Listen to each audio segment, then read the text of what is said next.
নমস্কার প্রিয় ভাই বোনেরা, আশা করি আপনারা সকলেই খুবই ভালো আছেন। আপনাদেরকে আমার খ্রিস্ট কথা চ্যানেলে স্বাগত জানাই। প্রিয় ভাই বোনেরা, আজ বাইবেল লিখিত সমাচার আপনাদের মাঝে আলোচনা করতে চাই। কিছু হিন্দু পুরাণে কি যিশুর উল্লেখ আছে? হ্যাঁ প্রিয় ভাই বোন, এই বিষয় নিয়ে আজ আপনাদের মাঝে আমি আলোচনা করব। তো প্রথম থাকতে শেষ পর্যন্ত ভিডিওটি দেখার অনুরোধ রইল। ভালো লাগলে অবশ্যই লাইক, কমেন্ট, শেয়ারের মাধ্যমে আমাদের উৎসাহ বাড়িয়ে দেবেন। তো চলুন। হ্যাঁ প্রিয় ভাই বোন, কিছু হিন্দু পুরাণে যিশুর উল্লেখ আছে, বিশেষ করে ভবিষ্যৎ পুরাণে, যেখানে তাকে ভগবান বিষ্ণুর পুত্র হিসেবে উল্লেখ করা হয়েছে। তবে মূলধারার হিন্দু ধর্মগ্রন্থ যেমন ভগবত গীতাতে যিশুর কোনো উল্লেখ নেই।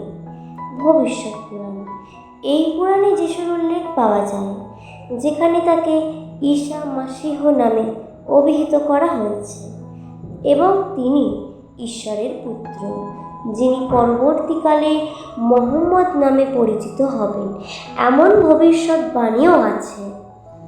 অন্যান্য হিন্দু ধর্মগ্রন্থ, ভগবত গীতা বা অন্য প্রধান ধর্মগ্রন্থগুলিতে যিশুর কোনো উল্লেখ নেই, কারণ সেগুলি যিশুর জন্মের বহু আগেই রচিত হয়েছিল।